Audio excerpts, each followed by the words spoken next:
Yeah, you're right. That's me.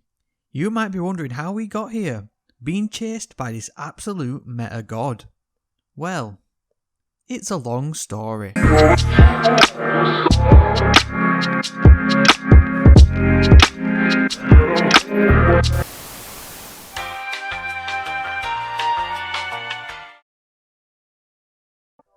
Hello everyone, it's Truds here, and today we've got another Destiny 2 build video. This one's a bit different than most builds you're likely to see here on the channel, but it's the type of build which just goes to show how much Destiny 2 has progressed in terms of build crafting and the diversity it offers to everyone. So on that, in today's video we're going to be looking at two new weapons found in the Season of Arrivals and how a certain perk roll combination can spread out into a wider, more coherent build. We'll discuss the benefits of these new perks before we utilise them in a very unique Warlock build and a somewhat top tier Hunter build. Sorry Titans, there's no room for you here in this one.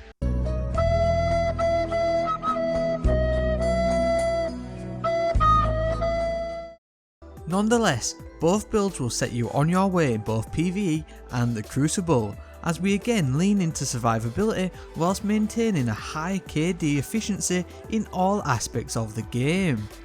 You'll also be able to factor in anti-champion mods too to really help with true endgame content. So let's start off by looking at the perks in question, Killing Wind and Unrelenting. These are two brand new perks to the game which were introduced with the Season of Arrivals and can roll on the four new primary weapons available from the Prismatic Recaster in the Tower Annex. Now the beauty of these two new perks is that they can both roll on a weapon in the final two trait columns, giving a unique and arguably top tier perk combination and synergy. But why could these perks be top tier and why should you look out for them? Well, they offer some really unique benefits to your neutral gameplay by helping keep you alive and boosting base weapon stats. First up, Killing Wind. This perk gives a boost to mobility, weapon range and handling for a short time after a kill. This boost is for 5 seconds and it increases a whole range of stats, including strafe speed, stow speed, aim down sight speed, weapon range, aim assist and reload speed. Crazy thing is, it's true. All of it. This perk stacks for every kill, so if you're killing waves of adds or on a spree in PvP, it'll just keep on going. You'll really notice the difference in handling and movement speed when it's equipped, and I can only really liken it to handling wise of how the exotic Destiny 1 Scout Rifle Talok felt when its exotic perk was active. But for the non-Destiny 1 veterans, it's more closely likened to the handling of the Mida multi-tool. It's the type of boost that can feel really funky to get used to initially, but once you expect it, you feel really naked without it. That's just how good it is. Likewise, with Unrelenting, it's a perk you'll get used to and won't feel the same without it. This offers a legendary version of the Crimson's health regeneration on kills perk, whereby rapidly defeating targets it triggers health regeneration. Guardians and powerful combatants count as more than one kill. So what this basically means is that it works on a point system of 3 points to proc the health regen, where Guardians and Mages count as 2 points per kill. So in PvP, 2 quick kills will trigger health regeneration. Obviously, the pairing and synergy of these two perks speak for themselves.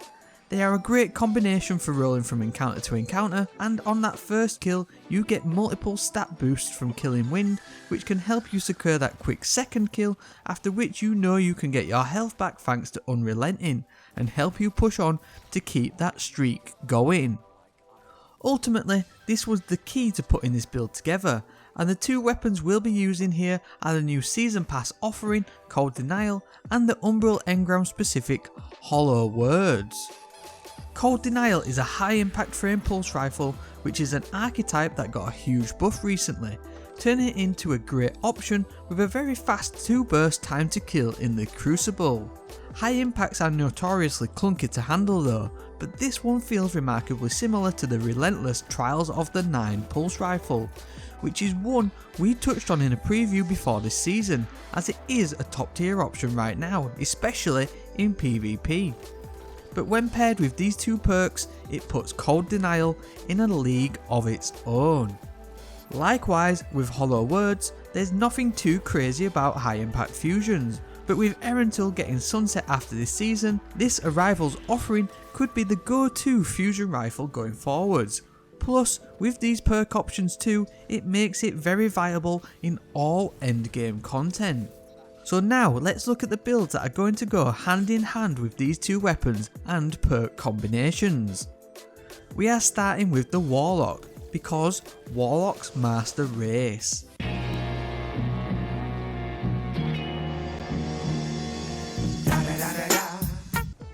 Now both builds here are centered around movement, which then enables survivability to happen naturally. So with the Warlock, we will be using transversive steps.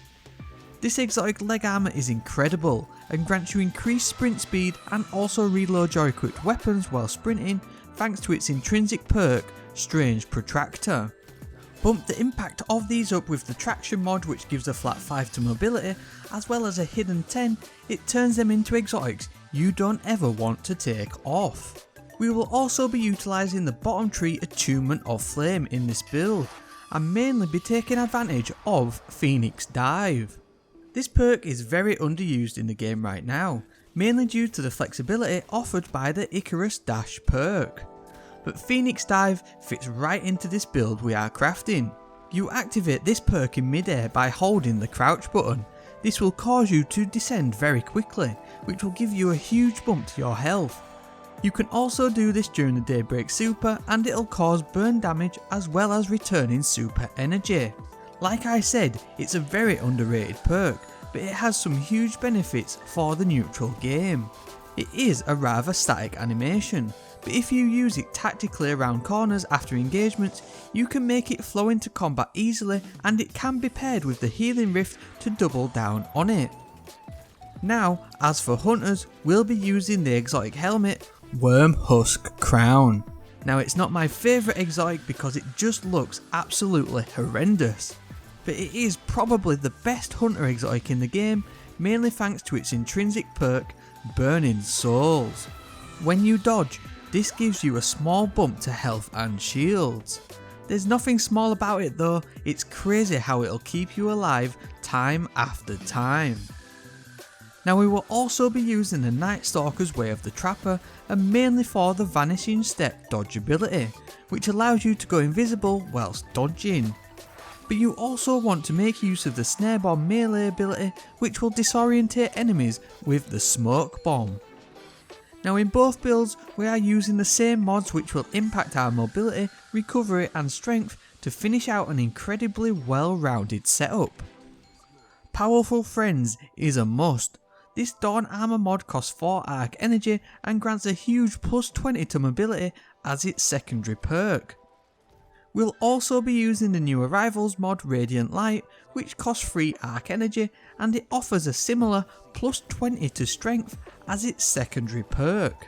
Both also have Charged with Light benefits that impact allies, causing them to become charged with light when you become charged with light or use your super respectively, and so we will add the Taking Charge mod too, which costs 3 neutral energy to become charged with light when you collect an Orb of Light. You can also consider the Dawn Armor mod Protective Light too, costing 2 void energy, which although takes away 10 strength, it will give you significant damage resistance when your shields are destroyed when you are charged with light, thanks to the Sheltered by the Void perk. Make sure to add mobility, recovery or strength mods where required, as well as any weapon mods to benefit handling or targeting, of which many mods from the seasonal artifact will help you out with this one. Honestly, if I didn't have to chop and change my loadout so often to put these build guides together, I'd be using these loadouts day in and day out. The synergy within them is incredible, as we make the most out of a number of mods spanning all the seasons, and use some new, unique weapon rolls to make an incredibly potent build. The way you want to run this though is that if you set it up by getting weapon kills with either the fusion or pulse rifle, and in the downtime or in mid engagement make use of the Phoenix dive or Worm God dodge to give a kickstart to health regen. With the limited cooldown times of Phoenix dive and your dodge ability, you'll literally be rolling between proccing Unrelenting and your ability health kick to just keep jumping from encounter to encounter with maximum health. As with all builds in the game right now, you can dive into them as deep as you like. You can keep it basic with just weapon rolls or using an exotic to go all in with min-maxing of stats and maximise seasonal mod synergy. And this one is no different. If you do take anything away from these builds, I'd highly recommend the weapon rolls, which will also roll on the thick bow and auto rifle too, as I think these could replace many of your go-to options. Please let me know in the comment section below which weapon rolls you've been chasing this season. If you are new around here, then please hit subscribe.